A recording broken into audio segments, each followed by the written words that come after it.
Gente, ontem terminamos sobre aqueles conselhos de Salomão, né? Foi um tempo muito gostoso, muitas pessoas entraram em contato com a gente.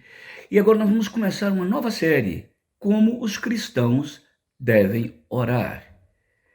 Todos os cristãos oram, é normal, não é? E não somente oram, mas também insistem até e buscam a Deus em oração. Por que surgiu essa ideia da oração que Jesus ensinou?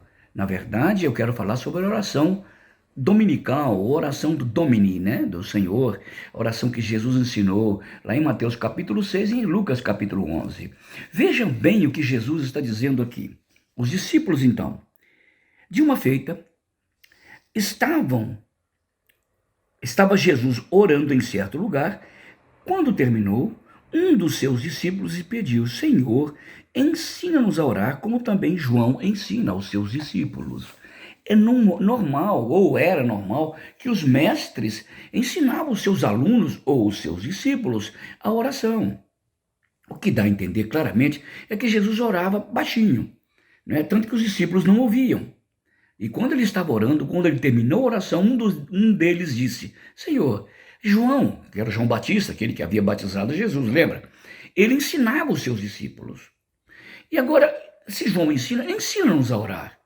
Então, essa oração de Jesus surgiu pela necessidade que os discípulos tinham de como os cristãos devem orar.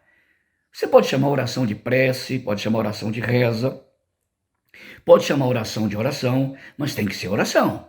Oração como os cristãos devem orar. Não estou falando de católico romano, nem de protestante, nem de evangélico. Eu estou falando de cristãos, pessoas realmente que seguem a Cristo, que amam a Cristo e que querem seguir os conselhos de Cristo, independente de placa religiosa.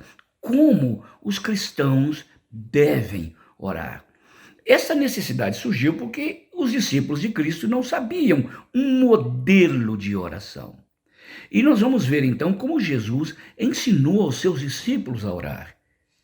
Vimos no capítulo 11 de Lucas, versículo 1, que surgiu por causa de uma necessidade que os discípulos tinham, porque eles não ouviam Jesus orar. Então é necessário que a gente aprenda a orar. E orar como? Não como os presbiterianos, ou católicos, ou evangélicos, ou pentecostais, neopentecostais ensinam, mas como Jesus ensina. Então a nossa série será Como os cristãos devem orar. Vejo vocês amanhã falando mais sobre isso. Um abraço.